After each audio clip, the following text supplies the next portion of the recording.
Where do we get the different books of the Bible? Why do different churches have different canons?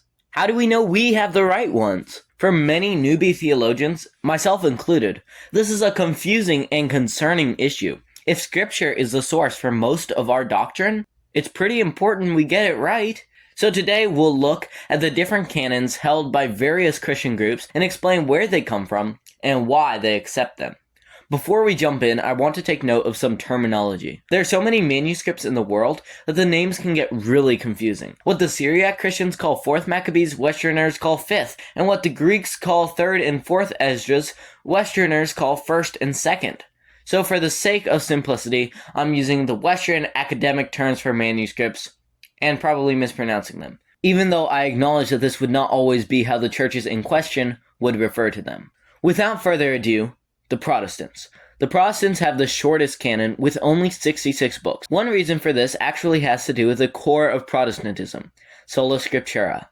Since Scripture is considered fully and uniquely infallible, Protestants only want to include the absolute most undisputed books in official canon, usually including the other Catholic books separately as a deuterocanon, or second canon, in order to distinguish them.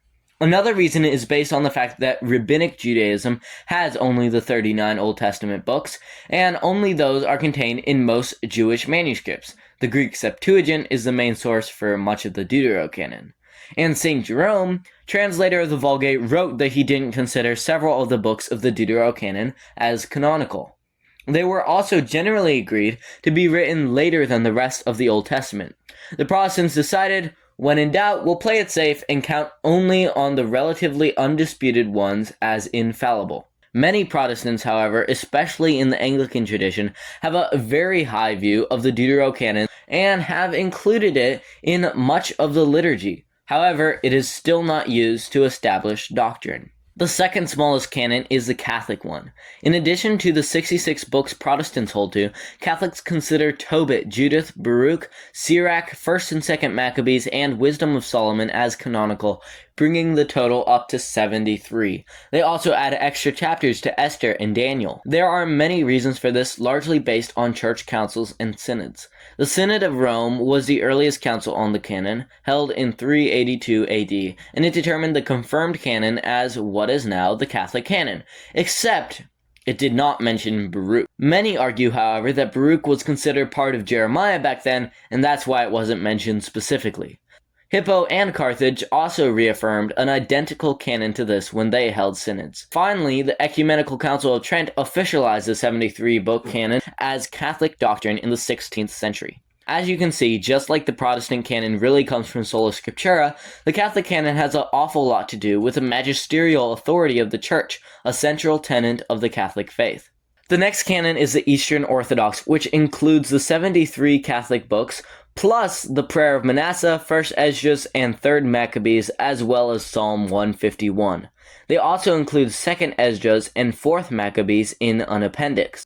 They get this canon from the Septuagint, which is the Greek manuscript of the Old Testament, and one of our oldest versions of Scripture available to us today.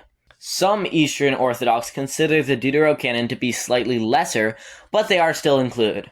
You see, the further east you get, really, the less they care about strict lines surrounding the canon. The reason for this being that they focus more on sacred tradition as the way that God primarily conveys doctrine, and for them, the line between sacred scripture and sacred tradition is not really that distinct. Rather, many Orthodox theologians prefer to think of Scripture as part of the apostolic deposit and part of sacred tradition. The Church of the East has much blurrier lines. Unlike these other three groups, they have never had an official declaration on the canon, so different Church of the East manuscripts have different sets of books. However, it appears that they usually have basically the Orthodox canon with no Esdras. Take this purely from the common use of books in their region, which makes sense because they believe that since the 5th century, that is where the one true church has mostly been contained. I was struggling to find reliable sources on the churches of the East, however, and unfortunately I can't travel halfway across the world right now to ask them, and even if I could, I wouldn't understand their language. But this does seem to be the case based on my research. Finally, we have the Oriental Orthodox churches. These are probably the largest, most undefined canons. Again, the reason for this is because to them, sacred scripture is part of sacred tradition. It's not its own separate, unique authority like those more Western folk would have it. And again, they get these pretty much just from the manuscripts that have been available and circulated in their regions throughout the centuries. They do not have any official councils or creeds that declared this as canon. There are 4 main groups of Oriental Orthodox: the Armenian Apostolic tradition, the Syriac tradition, the Coptic tradition, and the Tewahedo tradition. Armenian Apostolic Christians subscribe to the Eastern Orthodox canon, but add second Esdras. Coptic Christians don't have first or second Esdras or third Maccabees. Syriac Christians are identical to Coptics, except they add third and fifth Maccabees, which they call third and fourth, just to confuse us. But the very largest canon is found in the Ethiopian Tewahedo churches.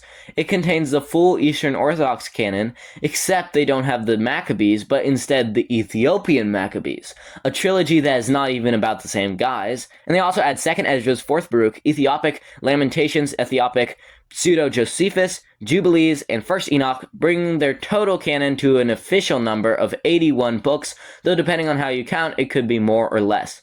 The reason for this is simple. Those are the books that have been used by the churches in the areas for the last 2,000 years. To them, this is the canon that the one true Ethiopian church has inherited. But here's the bottom line. Everyone agrees on the New Testament, and everyone agrees that tradition has handed down at least those 66 books down to us. Different Christians disagree on how strict they want to be about it, basing their choices after their underlying theological premises.